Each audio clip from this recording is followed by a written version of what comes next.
శివుడు మరియు పార్వతి అర్ధనారీశ్వరుడిగా ఎలామ్రడో ఇప్పుడు తెలుసుకుందాం. ఒక ప్రాచీన కాలంలో పవిత్రమైన కైలాస పర్వతంలో జగత్తును నడిపించే శివుడి మరియు ప్రేమకు నిబద్ధతకు ప్రతిరూపమైన పార్వతీ దేవి తపస్సులో మునిగిపోయి ఉండేవారు. ఒకరోజు పార్వతి శివుడి దగ్గరికి వచ్చి ప్రేమతో ఇలా అడిగింది. ప్రభూ, మనం ఒకే ఆత్మగా ఉన్నప్పటికీ కొన్నిసార్లు నేను మీకు దూరంగా ఉన్న అనుభూతి పొందుతాను. నాకు మీతో విడదీయలేని బంధం కావాలి. సృష్టి సారాంశమైన ఆడ, మగ సంబంధాన్ని సమస్త లోకానికి తెలియజేయగలిగేలా ఉంటుంది. శివుడు తన అపారమైన జ్ఞానం మరియు ప్రేమతో మృదువుగా నవ్వి ఇలా అన్నాడు.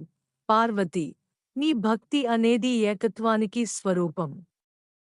నీ కోరిక మేరకు మనం ఈ సత్యాన్ని ప్రతిఫలింపచేయుదాం అని చెప్పి శివుడు తన లోపలికి వెళ్లి ధ్యానం ప్రారంభించాడు. వారి ఆధ్యాత్మిక శక్తులతో వారు ఒకే రూపంగా మిళితమై అర్ధనారీశ్వరుడు అవతారమిచ్చారు. అరభాగం శివుడి స్వరూపం, మరో భాగం పార్వతీ స్వరూపం. శివుడి భాగం త్యాగం మరియు అహంకారాన్ని నాశనం చేసే తత్వాన్ని సూచిస్తే, పార్వతి భాగం ప్రేమ మరియు సృష్టి యొక్క మహత్వాన్ని సూచించింది. అర్ధనారీశ్వరుని రూపంలో వారు జగత్తుకు ఒక గొప్ప సందేశాన్ని ఇచ్చారు. ఆడ మరియు మగ శక్తుల సమతుల్యత సృష్టి, శాంతి మరియు సారాంశానికి ఆధారం.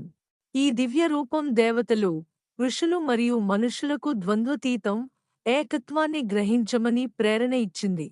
ఈ విధంగా శివుడు మరియు పార్వతి సృష్టి యొక్క పరమ సత్యాన్ని దివ్య రూపంలో చూపించారు.